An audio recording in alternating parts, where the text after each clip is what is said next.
Hey, what's up, guys? Thank you very much for being an ELECTRECA.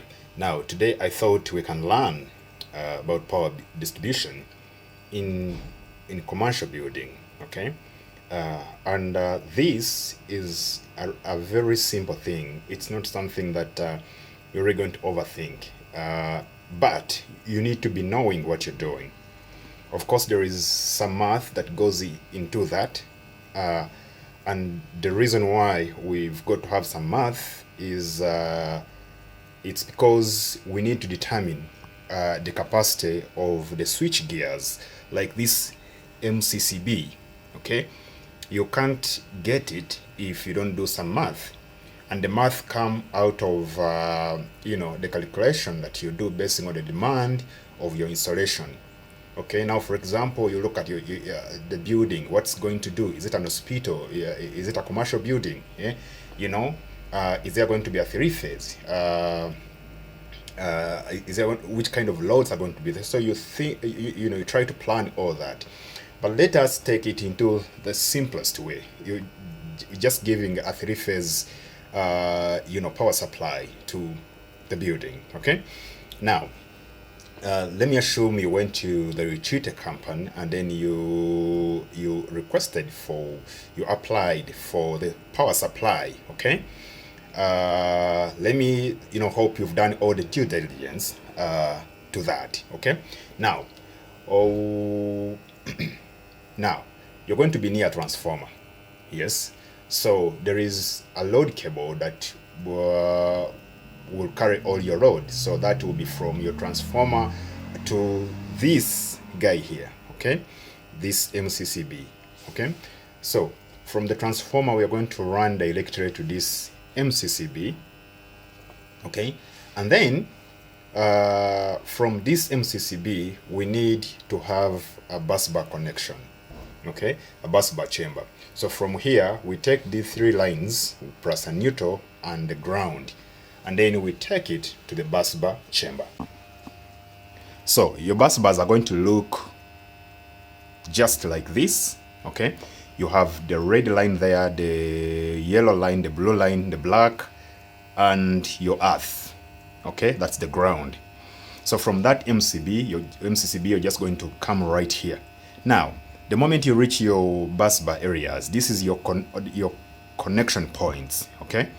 So from here, that's when you're going to, to go to your, from here, that's when you'll have to go to your final circuits, okay?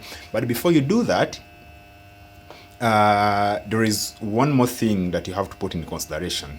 Now, if it's a commercial building, it means that every space that you're giving out in that building, it's going to be metered by the utility company, okay? Now, that means that from this busbar unit, you're going to take power to the cutout.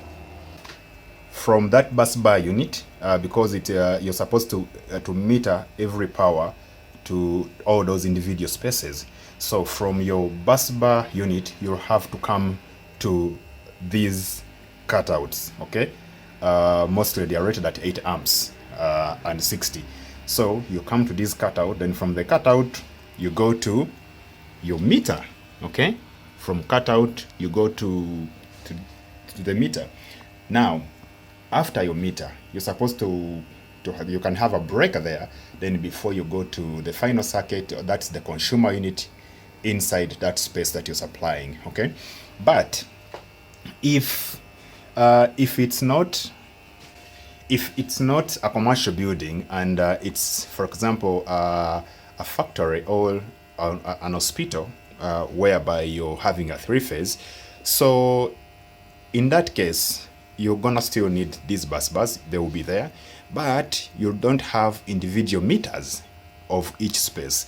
So what they normally do, the utility supply normally put a meter immediately after the transformer. They will have to put a meter there. Okay, in most larger buildings, they have to put the meter outside the installation. Okay, such that the meter meters all the powers that get into that compound. Okay, so whatever happens the other side, they don't know. Okay, so you now distribute your power throughout your building without worrying about the metering. Okay, so the only thing we're going to omit here now, for example, from the bus bar, you're going to drive these wires from here to your MCB, and then it can go to the final space. For example, if you're supplying a word, then you come from here, from the bus bar, then to the breaker, which will be an MCB, then you go to the consumer unit of that final space that you're supplying. Versus the commercial building, whereby from the bus bar unit, you'll have to go through a cutout or an MCB, then to your meter, and then you put another MCB there, then you can go to the final space where you'll have a consumer unit there. Okay, so all the calculations that you've done, they will tell you how much current that you're gonna need, or how much load in demand. So that is going to give you the rating of the cable. That's the cross-sectional area of the cable, of that cable. And it will also give you the rating of this MCCB. At the same time, it will also give you the rating of, the bus bars, okay? Because these bus, the breaker, the MCB takes all the load, and also these bus bars also take a huge load. Now, the MCB that are going to the final circuits or to those individual circuits, that one you'll also determine it by the demand of the final space that you're supplying. Okay, kind of stuff. Okay, so hope everything is okay. Hope everything is okay. Hope you've learned something. So if you have any question, you can still drop it in the comment section. So thank you very much. Thanks for watching, and please don't forget to subscribe. Let's see you next time.